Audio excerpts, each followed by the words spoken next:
শুনলাম তোমার নাকি মন খারাপ। তা কেন শুনি? ও, পুজোয় 5টা জামা হয়নি বলে?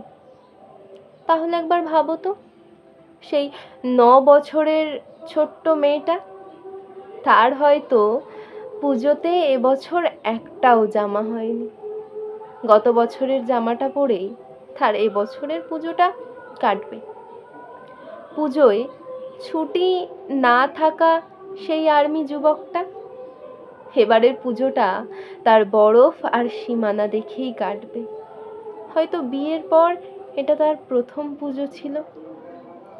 টিউশন পড়ানো সেই বছর 18-র মেয়েটা ভেবেছিল এইবার পুজোতে একটা দিন বন্ধুদের সাথে ঠাকুর দেখতে বেরোবে, অথচ তাকে বলা হলো এই মাসের টিউশন ফিসটা সে সামনের মাসে পাবে।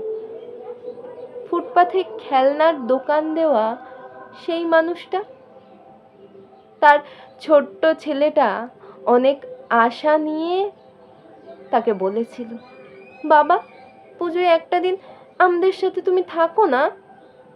সে অসহায়ের মতো বাচ্চাটার দিকে তাকিয়েছিল, কিন্তু কিছু বলতে পারেনি।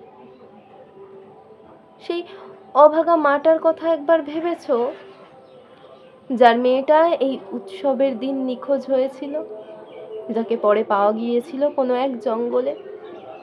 কিংবা সেই পরিবারটা যাদের বাড়ির ছেলেটা দশমীর দিন রাত্রেবেলা বেরিয়েছিল ঠিকই, কিন্তু আর ঘরে ফেরেনি?